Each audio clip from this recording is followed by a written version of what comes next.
Hey guys, you're probably tired of seeing that sign, but there's something really important going on with ENDA right now.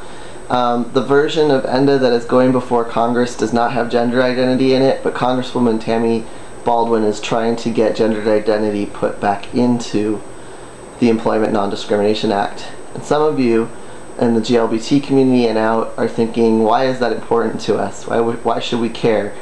Some of you are supportive of it because you think your transgender friends are going to be left out in the cold, and my opinion is honestly that whether or not transgender people are left out in the cold, which I certainly would not want, is kind of missing the point. And the real point is that everyone has a gender identity, whether you claim it or not, whether you realize it or not. And some of us are hyper-masculine male, and some of us are hyper-masculine female, and some of us are somewhere in between. There's a spectrum of gender, and whether you're way down here on the male end of the spectrum, or you're way up here on the female end of the spectrum, or you're somewhere in the middle in the bigender or androgynous zone, whatever it is, the point is that someone can discriminate against you right now if all you want to do is hold a job and work like any other person in this country just because of your gender.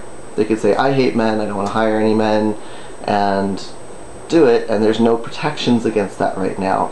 The Employment Non-Discrimination Act without gender identity is not going to protect gay and lesbian people like you think it is. I truly don't believe it will, because you're going to have some hyper-feminine man who's going to get fired from his job, and they're going to say, oh, it has nothing to do with his sexual orientation, he's just, the way he acts is just not appropriate for our business, he's too feminine, he's, you know, talks funny, whatever the hell they say, you know, basically they're saying you're a flaming faggot, but they're not talking about who you sleep with, honey, they're talking about how you act.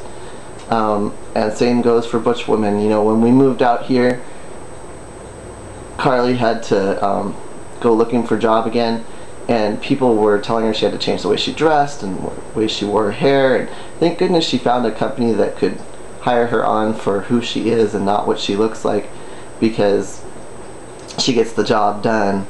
But you shouldn't be able to get discriminated against for how you look. You should be able to get hired for doing the job and having the qualifications, and that should be it. So gender identity needs to go back, and contact your congressperson and tell them that, especially if you're in my area. Congressman Mitchell, he's already on the fence towards supporting getting that back in there, so contact him and let him know you really appreciate that, you want him to do that, so that he knows his constituents are out there listening. And wherever you are, talk to your congresspeople. Go to unitedenda.org to learn more.